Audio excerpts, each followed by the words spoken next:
नमस्कार दोस्तों, स्वागत है आपका अपना यूट्यूब चैनल जेके मैट्रिक पर।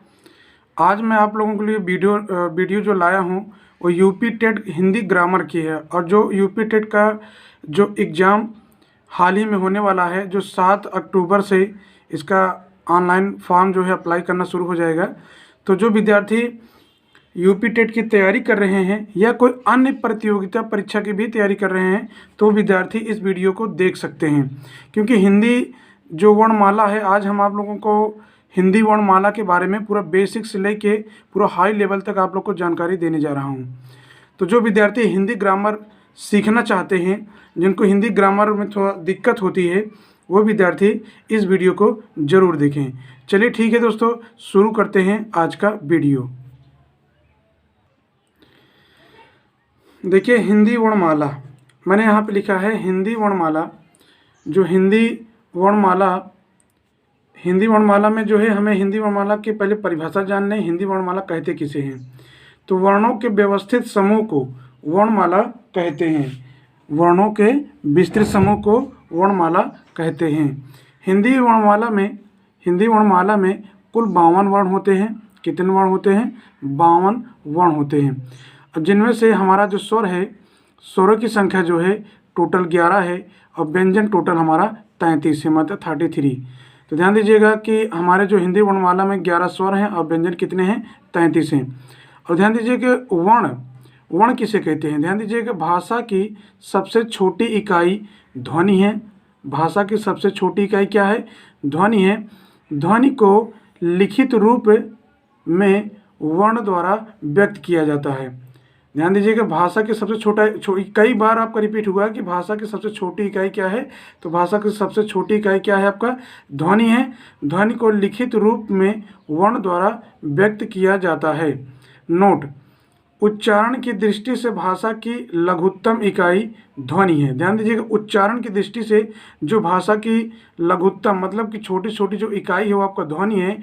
लेकिन यहाँ क्या किया है, कह रहा है वर्ण भाषा की सबसे छोटी इकाई ध्वनि है। लेकिन अगर उच्चारण की दृष्टि से देखेंगे तो भाषा की लघुत्तम इकाई क्या है? आपकी ध्वनि है। ध्यान दीजिए, लेखन की दृष्टि से भाषा की सबसे छोटी इकाई वर्ण होती है। लिखने के आधार पर अगर लेखन की दृष्टि से अगर देखा जाए तो भाषा की सबसे छोटी इकाई क्या है? हमारी ध्वनि है। और हिंदी व्याकरण में हिंदी वर्णमाला को 2 भागों में बांटा गया है। हिंदी व्याकरण में हिंदी वर्णमाला को कितने भागों में डिवाइड किया गया है? 2 भागों में डिवाइड किया गया है। चलिए आज हम देखते हैं वो 2 भाग कौन कौन से हैं। एक तो आपका स्वर कहलाएगा और दूसरा का व्यंजन कहलाएगा। तो पहली चीज़ इसमें ध्यान दीजिएगा कि हिंदी वर्णमाला में 11 स्वर हैं और 33 व्यंजन हैं, जो हमने यहाँ ऊपर भी लिख रखा हूँ और ये नीचे भी है। हिंदी वर्णमाला में 11 स्वर और 33 व्यंजन होते हैं। आइए हम आगे चलते हैं। अब देखिए, हिंदी व्याकरण में वर्णमालों की संख्या कितनी है? हिंदी व्याकरण में हिंदी जो है वर्णमाला को 2 भागों में डिवाइड किया गया है। हिंदी वर्णमाला में 11 स्वर होते हैं, 33 व्यंजन होते हैं। हमारे हिंदी वर्णमाला में कितने स्वर हैं? 11 स्वर हैं और 33 व्यंजन हैं। वर्ण क्या है? ध्यान दीजिए कि वर्ण को 2 भागों में डिवाइड किया गया है, एक स्वर में और एक व्यंजन में। वर्ण को कितने भागों में डिवाइड किया गया है? स्वर और व्यंजन में। हमारे स्वर कौन कौन से हैं? हमारे स्वर एक हास्य स्वर हैं, दीर्घ स्वर हैं, प्लुत स्वर हैं। व्यंजन: स्पर्श व्यंजन, अंतस्थ व्यंजन, उष्म व्यंजन। तो ध्यान दीजिएगा, ये हास्य स्वर, दीर्घ स्वर, प्लुत स्वर, ये क्या होते हैं? आइए इनके बारे में जानते हैं। और हमें व्यंजन के भी बारे में काफ़ी अच्छा जो है मैं यहाँ पे आप लोग को लिख रखा हूँ। जो विद्यार्थी इस वीडियो को एक बार देख लें, 2 बार देख लें, उनका जो है स्वर या व्यंजन से जितने भी क्वेश्चन बनते हैं उनसे क्वेश्चन पेपर में सॉल्व हो जाएंगे। तो आपका व्यंजन आपका स्पर्श व्यंजन है, अंतस्थ व्यंजन है, और इधर आएंगे स्वर में आपके हास्य स्वर हैं, दीर्घ स्वर हैं, प्लुत स्वर हैं, और यहाँ पे अंतस्थ व्यंजन के बाद उसमें व्यंजन भी हैं। अब यहाँ पे देखिए, हमने यहाँ पे लिख रखा है कि जो आपके स्वर होते हैं, जो स्वर वर्ण होते हैं, जिस वर्ण के उच्चारण में, ध्यान दीजिए मैंने क्या लिख रखा है, जिस वर्ण के उच्चारण में किसी अन्य वर्ण की सहायता न लेनी पड़े उसे स्वर वर्ण कहते हैं। मतलब जो स्वर होता है ना, वो जो है उच्चारण की दृष्टि से किसी वर्णमाला पर निर्भर नहीं होता है। अगर देखा जाए तो जो स्वर होता है वो स्वतंत्र होता है, स्वर को किसी मात्रा की जरूरत नहीं पड़ती है। जैसे यहाँ पे छोटा आ है, छोटा आ का मात्रा नहीं होता है, लेकिन बड़ा आ का मात्रा क्या होता है, ये बड़ा की मात्रा है। छोटी की मात्रा, बड़ी की मात्रा, छोटा ऊ की मात्रा, बड़ा ऊ की मात्रा, री की मात्रा, ए की मात्रा, ए की मात्रा, ओ की मात्रा, औ की मात्रा है। ये सारे क्या हैं, ये आपके स्वर हैं। अगर आपसे बोला जाए बड़ा आ, क्या बड़ा आ किसी स्वर पे निर्भर है, तो नहीं, बड़ा आ किसी, क्योंकि ये अपने आप में स्वतंत्र है। यह यहाँ पे देखो डिफिनीशन साफ साफ लिखा है कि जिस वर्ण के उच्चारण में किसी अन्य वर्ण की सहायता न लेनी पड़े उसे हम स्वर कहते हैं। अगर आपसे कोई बोले आ, अगर आप बड़ा आ लिखना हो तो क्या बड़ा आ लिखने के लिए क्या किसी अन्य स्वरों की जरूरत है, क्योंकि जो बड़ा आ है इसके बाद खुद ऑलरेडी अपना बड़ा आ का मात्रा है। इसी तरह छोटी ई की मात्रा, ये जो स्वर होते हैं ना, ये उच्चारण की दृष्टि से अन्य वर्णों पर निर्भर नहीं होते, ये अपने आप में स्वतंत्र होते हैं। इन्हीं के स्वरों से मिलकर हम व्यंजन बनता है, जो आगे हम लोग अभी पढ़ेंगे। और स्वर के भेद हैं, स्वर आपके ह्रस्व स्वर, दीर्घ स्वर, प्लुत स्वर। आज इनके बारे में जानेंगे। ह्रस्व स्वर क्या होता है, दीर्घ स्वर क्या होता है, प्लुत स्वर क्या होता है। ठीक है दोस्तों, तो आप लोगों को मालूम हो गया होगा कि स्वर किसे कहते हैं, जिस वर्ण में के उच्चारण में किसी अन्य वर्ण की सहायता न लेनी पड़े उसे हम क्या कहते हैं, स्वर कहते हैं। अभी हम देखिए, अभी हमने आपको बताया था जो स्वर होते हैं आपके तीन हैं, ह्रस्व स्वर, दीर्घ स्वर, प्लुत स्वर। अब बात यह है कि ह्रस्व स्वर कहते किसे हैं। तो ह्रस्व स्वर देखिए, ह्रस्व स्वर मैंने लिख रखा है, जिस स्वरों के उच्चारण में बहुत कम समय लगता है उन्हें हम ह्रस्व स्वर कहते हैं। जिन स्वरों के उच्चारण में बहुत कम समय लगता है उन्हें क्या कहते हैं, हम ह्रस्व स्वर कहते हैं। जैसे कि ह्रस्व स्वर 4 प्रकार के होते हैं। कितने प्रकार के होते हैं, 4 प्रकार के। अगर आपसे कोई बोले छोटा आ, छोटी ई, बड़ा और छोटा ऊ, री, ये कैसे स्वर हैं, ये ह्रस्व स्वर है, क्योंकि इन्हें बोलने में हमें स्वर पे ज़्यादा जोर नहीं देना पड़ रहा है, और इन्हें बोलने के लिए कह रहे हैं ना कि उच्चारण बहुत कम समय लग रहा है। अगर आपसे बोले छोटा बोलिए तो आप बहुत आराम से बोले छोटा आ, छोटी, बड़ी ऊ, बड़ा, छोटा ऊ, री। तो इनके उच्चारण में हमें बोलने के लिए बहुत कम समय लगता है। जिनको उच्चारण के लिए कम समय लगे वो आपके ह्रस्व स्वर कहलाते हैं। ध्यान दीजिए, दीर्घ स्वर क्या होता है, जिन स्वरों के उच्चारण में ह्रस्व स्वर से लगभग 2 गुना समय लगता है उन्हें हम दीर्घ स्वर कहते हैं। अब ये जो आपका ह्रस्व स्वर है, ह्रस्व स्वर को बोलने के लिए छोटा या, अगर हम यहाँ पे बोलें दीर्घ स्वर, तो ये जो ह्रस्व स्वर है, ह्रस्व स्वर की अपेक्षा दीर्घ स्वर को बोलने के लिए ह्रस्व से हमें दुगुना ताकत लगानी पड़ती है बोलने के लिए। देखिए एग्जाम्पल में दिखा है कि हमारे दीर्घ स्वर से 7 प्रकार के होते हैं। कितने प्रकार के होते हैं, 7 प्रकार के।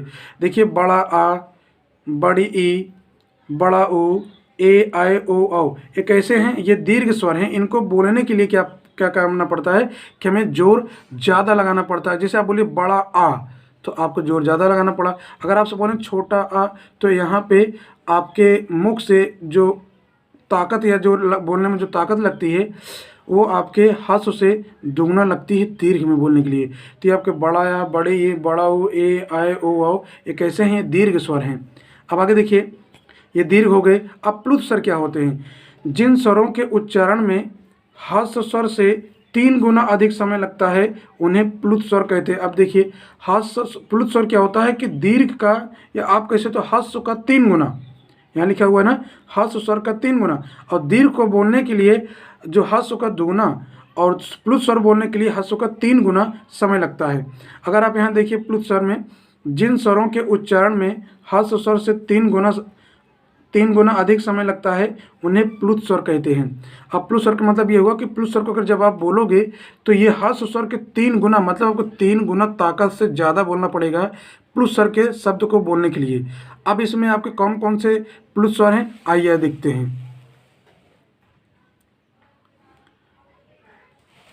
देखिए यहाँ पे आपके जो प्लुत स्वर हैं, जैसे मैं एग्जाम्पल यहाँ लिख रखा हूँ, ओम, रोम, भैया आदि, ये कैसे हैं, ये सारे आपके प्लुत स्वर हैं। और यहाँ मैंने लिख रखा है जिन स्वर का उच्चारण प्लुत के रूप में किया जाता है उसके आगे हिंदी की गिनती का अंक, ये जो है आपका प्लस स्वर का हिंदी की, ये हिंदी के अंक की गिनती है।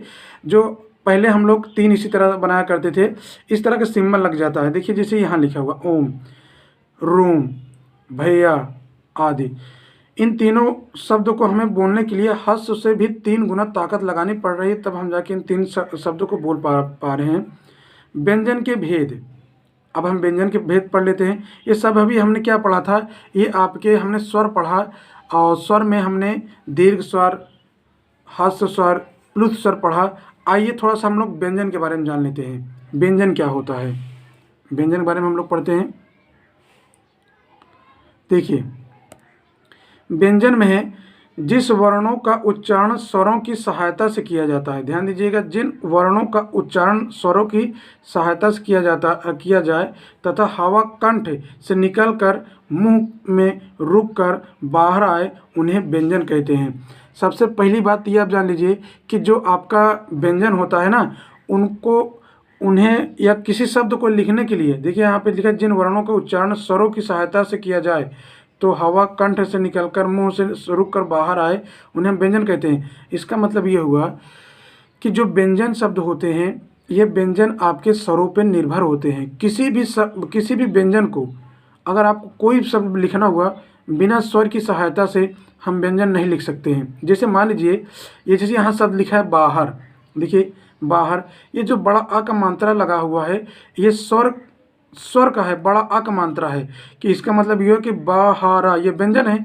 अब बाहारा व्यंजन है, लेकिन ये जो स्वर में जो बड़ा आ की मात्रा लगा है, इसकी मदद ली है ये बाहर लिखने के लिए। तो आप किसी भी शब्द को अगर आप बनाएंगे तो बिना स्वर की सहायता से नहीं बनेंगे। कुछ वर्ड ऐसे हैं जो सिंपल में हैं, जैसे नमक हो गया, कमल हो गया, इनमें स्वर की जरूरत तो फिलहाल नहीं पड़ी, लेकिन अधिकतर क्या होता है कि बिना स्वर के आपके व्यंजन बनाए ही नहीं जा सकते हैं। अब देखिए हिंदी में मूल व्यंजन कितने हैं आपके, 33 है। हिंदी में मूल व्यंजन कितने हैं, 33 है। व्यंजन के भेद, अब देखिए जिस तरह हमने अभी आपके स्वर के भेद किए थे, ह्रस्व स्वर, दीर्घ स्वर, प्लुत स्वर, इसी तरह हिंदी में व्यंजन के भी भेद हैं। तो व्यंजन के भेद में स्पर्श व्यंजन आपके कितने हैं, 25 हैं। अंतस्थ व्यंजन 4 हैं, उष्म व्यंजन 4 हैं। स्पर्श व्यंजन कितने हैं आपके, 25 हैं। अंतस्थ व्यंजन 4 हैं, उष्म व्यंजन कितने हैं, 4 हैं।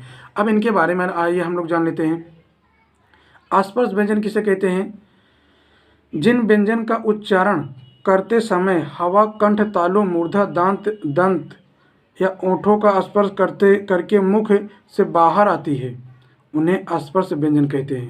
ध्यान दीजिएगा, जिन व्यंजन का उच्चारण करते समय हवा कंठ, तालु, मूर्धा, दंत या ओंठों का स्पर्श करते हुए मुख से बाहर निकलते, उन्हें हम स्पर्श व्यंजन कहते हैं। स्पर्श व्यंजन का मतलब ये होता है कि जो आपका कंठ होता है, तालु, मूर्धा, दंत, ओष्ठ, इनकी सहारा, इनके ये जो बोले जाते हैं वर्ण को, अभी मैं आपको दिखा रहा हूँ कंठ, तालु, मूर्धा, दंत, ओष्ठ कौन कौन आपके शब्द हैं, वर्ण हैं, मैं दिखा रहा हूँ पीछे। लेकिन ये होता क्या है कि जिन व्यंजन का उच्चारण करते समय हवा कंठ, तालु, मूर्धा, दंत या ओष्ठ के स्पर्श करते हुए बाहर आते, उन्हें हम स्पर्श कहते हैं। कहने का मतलब ये हुआ कि ये स्पर्श करते, जैसे आपको का, खा, गा, घा, अंगा बोलना पड़ा हुआ, तो आपके जो कंठ है वो आपके मुंह के किसी न किसी पार्ट को टच कर रहा है। बिना टच करे आप किसी भी वर्ण को नहीं बोल सकते हो। स्पर्श व्यंजन आपके कितने होते हैं, 25 होते हैं।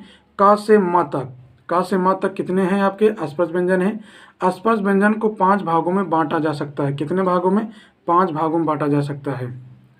तो चलिए ठीक है, वो कौन से भाग हैं, आइए उनको देख लेते हैं। देखिए यहाँ पे ये आपका कंठ है, कंठ के अंतर्गत का, खा, गा, घा, अंगा बोला जाएगा। ये आपका सम, जिसे आपको का बोलना हुआ, तो जो आपका गले का जो निचला भाग है, कंठ जिसे बोला जाता है, कंठ की ही सहायता से आप का, खा, गा, घा, अणा बोलते हो।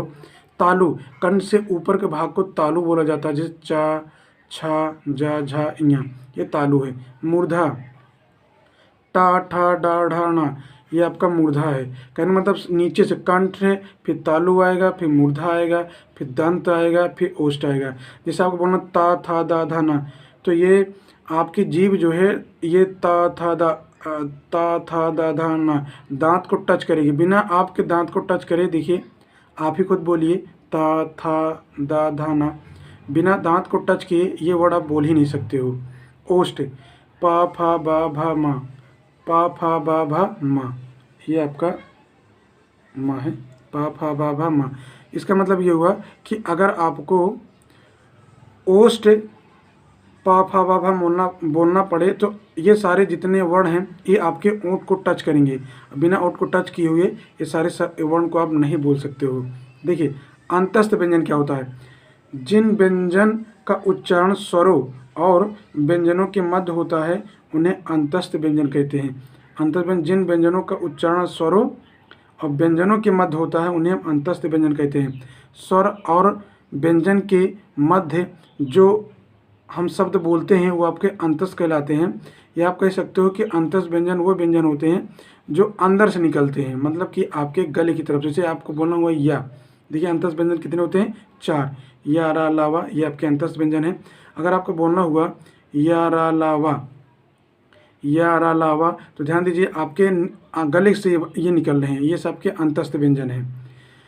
अब देखिए उष्म व्यंजन क्या होता है, उष्म व्यंजन देख लेते हैं हम लोग। उष्म व्यंजन किसे कहते हैं, उष्म व्यंजन, उष्म व्यंजन 4 हैं। कितने उष्म व्यंजन आपके 4 हैं, जैसे सीटी वाला सा, शा, पेट चिरा सा, सादा शाह, ये आपके उष्म व्यंजन है। क्योंकि इनको बोलने के लिए जब आप सीटी वाला सा बोलते हो तो आपके अंदर घर्षण होती है।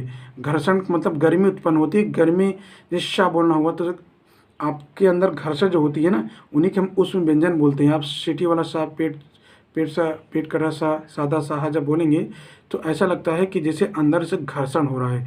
इन सारे व्यंजनों को हम उष्म व्यंजन बोलते हैं। अयोग वाह के भेद, ये भी बहुत पूछता है, ध्यान दीजिएगा।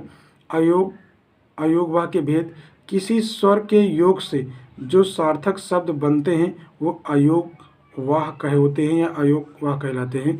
जैसे अंगार, अंगार में ये जो बिंदी है ना इसी को हम अयोग वाह कहे। अंगार में देखो अयोग वाह ये आपके 3 प्रकार के हैं, लेकिन अगर आपसे बोले कि अंगार ये कैसा है, ये आपका जो बिंदी है ना, ये बिंदी, और जैसे प्राता में ये आपको 2 बिंदी रखा हुआ है, अंधेरा में ये जो चंद्र बिंदु है, इन सब का अलग अलग अर्थ है।